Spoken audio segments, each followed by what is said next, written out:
accomplices. I'm Lynda Norman. I'm a watercolor artist in British Columbia. Thanks for joining me today. Have you ever felt uninspired, like you need a little oomph to get your creativity moving? That's how I've been feeling lately. So today I've got my Frida socks on, my Frida shirt, and I'm ready to get inspired. Well, I think we've just passed the mid-winter mark. We're on our way to brighter days, more spring-like days. But if you're like me, the darkness of winter sometimes can feel a bit heavy.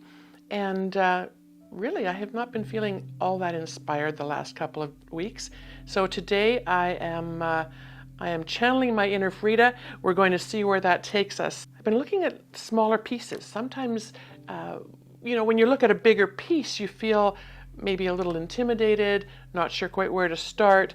And I've got a lot of big canvases and big papers, and I've got some new panel boards, wood cradle boards that I'm going to be working and attaching my watercolors to on a larger scale. And I wondered if maybe that had me feeling a little bit intimidated. So today I'm going to spend a little more time on some smaller pieces. And these pieces, I've divided a piece of 9 by 12 Arches watercolor paper, into blocks of 4. And I'm going to just paint whatever comes to mind on each one. When they're done, I will cut them. They go on really nicely to these little wood cradles, and you can pick these up at your craft stores, art stores, I'm sure even online. If I can find a link online, I will put that on there for you as well. These are a little bit on the deeper side. They're 1.5 inches, but they're lovely. And if you treat them with some acrylic products that seals them so that they don't bleed the acid of the wood or anything into your paints and discolor them, they can be a really nice option for presenting and framing. And I will do that in maybe a video very shortly on how that all comes together. There's lots of artists online who do that already for us, and that's been really wonderful. But once you've got a 4x4 piece ready and you attach it, it can be set on a table, on a shelf, it can be hung on a wall, and even set into a floater frame. This is a piece that I did. I'll do it this way. I'll show you this way. It was actually one large piece that I wasn't happy with, and so I cut the pieces out, attached them, and now they're a little set. So I will finish those. I will seal them. I will spray them with my Krylon products and have them ready. But the finished piece can be popped into what is called a floater frame for a really nice effective finish. Just sets it all off. And that can be done if you're displaying your work gallery-wise or on shows, fairs, markets, and that kind of thing. This is a great option, just leaving them like this. Then the purchaser can take them to their favorite local framer and have them set into the floater frame at their leisure and at their discretion, depending on what would match their decor. So I think it's a really great option. They're a popular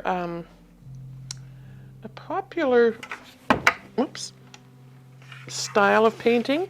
A lot of our local art shows will feature them, and they're great ways of getting things out. And they're great for gifting. A small little piece gives the person that you're gifting to a special piece of your art, your creativity. They can set it on a shelf in a corner or hang it on a wall. Just a really fun way to do that. But getting back to actually creating the art, it's nice sometimes to go on the smaller level. It's a little piece. If I don't like it, I can just cut that piece off and discard it and use it for a bookmark or something else at a later date. So we'll start with wetting our palettes. Here I've got my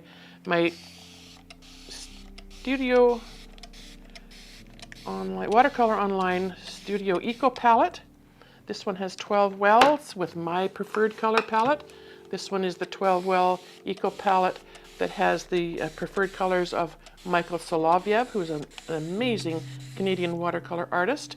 If you ever get a chance to sit in on any of his live demos, which he does, or workshops all over the world, do yourself a favor and check those out. They're absolutely amazing. So I'm going to wake up those paints. I use Daniel Smith paints, as you most likely already know. They are formulated with gum arabic, which keeps them vibrant and long-lasting.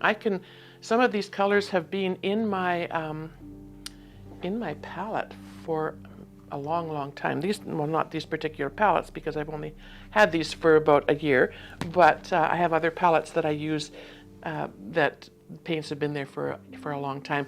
A simple re-wetting brings them back up, wakens them, lets them become, I don't know. I just love that they're loose and they're ready to go. I see an awful lot of artists who take a lot of time scrubbing away at their palette, trying to load their brush from paint that isn't quite awake, and that to me feels like it's just hard on the brush. My brushes are very special to me. I tend to baby them and try to look after them as best I can. So any extra scrubbing is not ideal as far as I'm concerned. Everybody's different. Right, so I have a couple of different things. I've got a loose, abstract-y kind of floral, a little bit of birch trees, which, as you probably already know too, are my favorite things to do, and a little loose landscape here with maybe a bit of a bank with some snowy white showing through. I love the white of the paper. I love how that can come through if you just allow it. When you're painting, especially painting wet on wet, when you're applying your water to your page, if you leave some areas dry, your pigment won't flow into that area, and that will give you that whiteness. And you can always go in if it's too much white, and you can add your pigment to those areas, or pull in the color into the white areas if you feel that it's a bit too stark and a bit too white. I've had a lot of people commenting, and I so appreciate it, about some videos I did in the past of the vignette technique. And so I'm going to do, I think, just a little one of those right here. And we'll just give it a bit of spatter. The vignette is a beautiful, intuitive way to paint. So a bit of spatter on the page. This is a simple spray bottle. I picked this one up, I believe, at our local dollar store, and it has an adjustable nozzle on it, so I can change this to either shoot out directly or become a fine spray. I've sort of got it just past the fine spray, so that when I press the nozzle gently, the water just kind of falls out and lands on the page. And that gives me these beautiful droplets. And because my paints are vibrant, juicy, ready to go, I will use them at a fairly thick level, I think. I'm not going to worry much about keeping a very wet brush. If I do that, the water in my brush will add to the water that I'm touching on the page, and it will become too diluted. So I want to be fairly thick with the paint, and I'm going to go in. I'm going to try something different today because I have this beautiful indigo here. I'm going to try that and see where we go, how that works with using the indigo, because it is such a beautiful, beautiful color. And the way I love to make my trees is just to touch into those water droplets.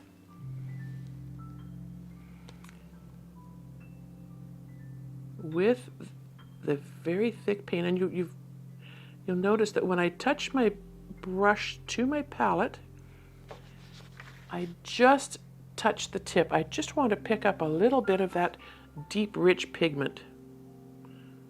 I'm not re-wetting my brush. I am just laying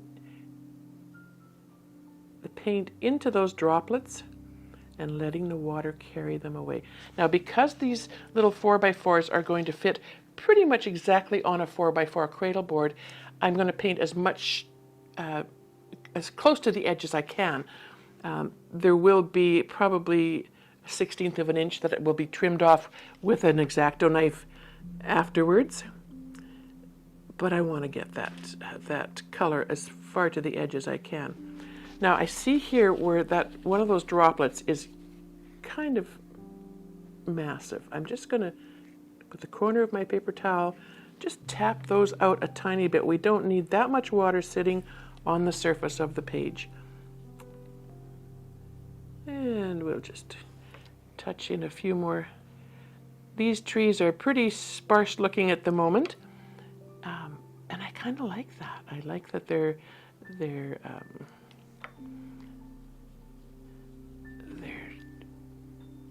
looking a little wintry, a little lonely out there, I think.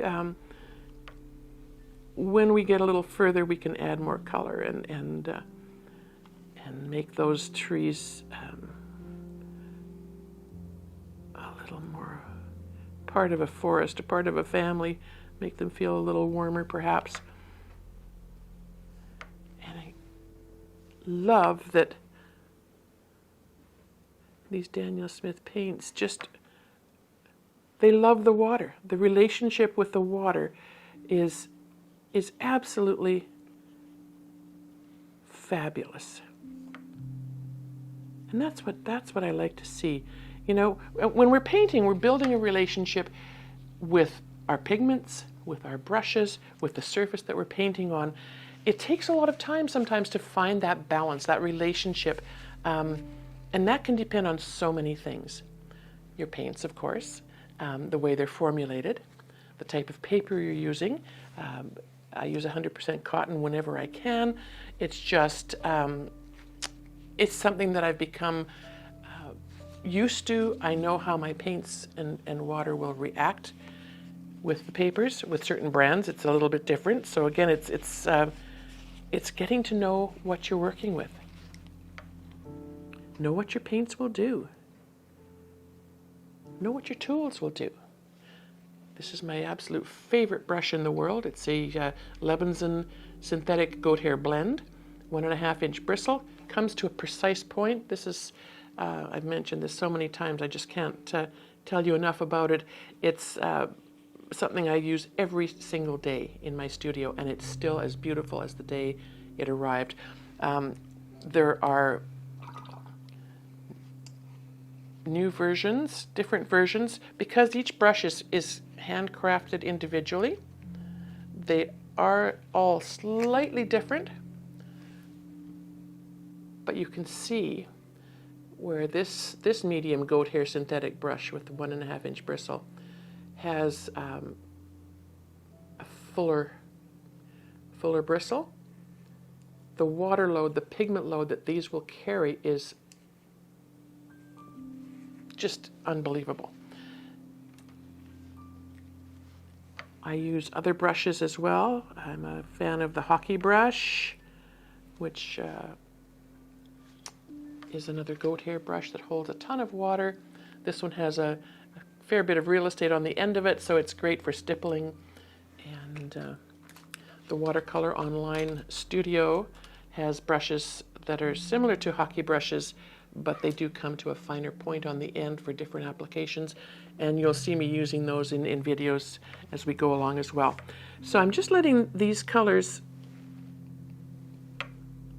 or this color rather, because I haven't added another yet, just sink in a little bit to those places. I see here we've got another tree that's pretty juicy. I'm just going to tuck up a little bit of that water with the edge of my paper towel.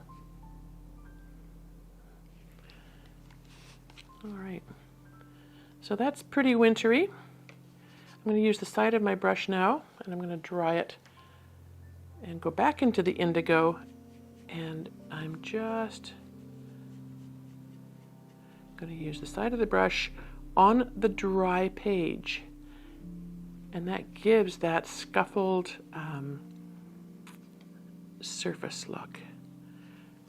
If I add more paint, more pigment, I can bring out some lines, and perhaps this area here will be a little rocky shoreline. Where I'm leaving the white of the paper, makes it look a little bit on the snowy side, makes it even more wintry.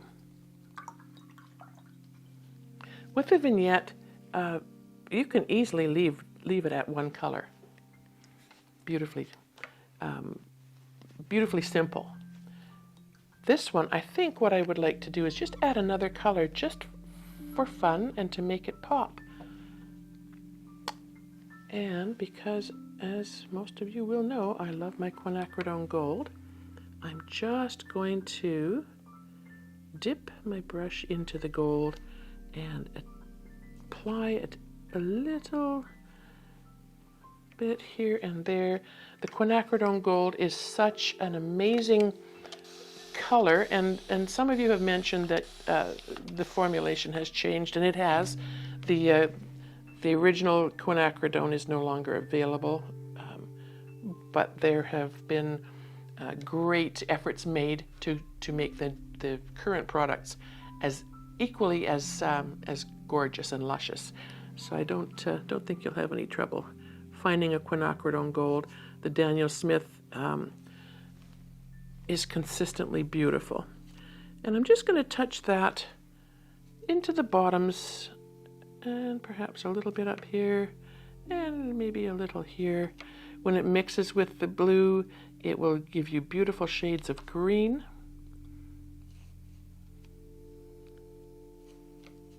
And I don't know why that little blue line is there, but it is. And so this bit of color, the pops of color, make it sort of like there's a bit of undergrowth that has faded from green to gold, perhaps over the winter.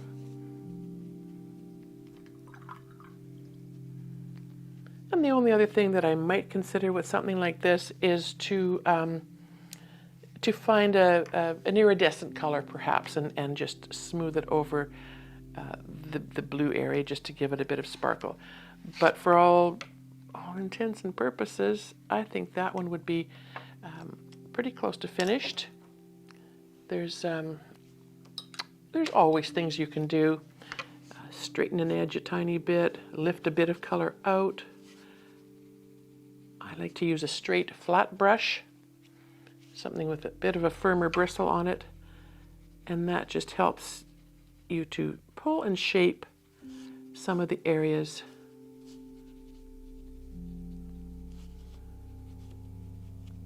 that you might want to create. I like to keep some of these lines more horizontal, more straight, just makes them a little more natural. And I'll just fill in a tiny bit there. Here's another opportunity, of course, if you so choose, while this paint is still rather wet on the surface, to grab a piece of plastic and just sort of push that color around a tiny bit, form some subtle rock shapes. This paint has dried probably almost to a point where it's not going to move much anymore, but you can see where it has. I have been able to pull that away a little tiny bit. So these little pieces are so fun to do. Cut them up, spray them, seal them, sign them, do all of that, and then they can go onto the cradle boards. And as I said, we'll do that in another video along the way. In the meantime, if you decide to move forward, there are lots of resources available for you to see how that is done. But I feel like I've applied a bit of paint. I feel like I'm ready to move on to a bigger project now. Just sitting in front of my paints and my beautiful brushes and my papers fills me with ideas. I'm never short of ideas.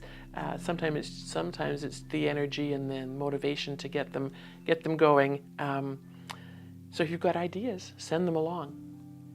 Thanks for joining me today, accomplices. I'm so glad you were here. If you like what you've seen, subscribe to my channel. By doing that, it helps the algorithms, it helps me see who's out there, who's watching. It helps us stay connected. I can see from your comments what you're looking for, what inspires you. That in turn inspires me, and we can bring more relevant content to you. Also, you can visit my website, bandrystudio.com. That's BANDRAOI studio.com. And we're building our members area.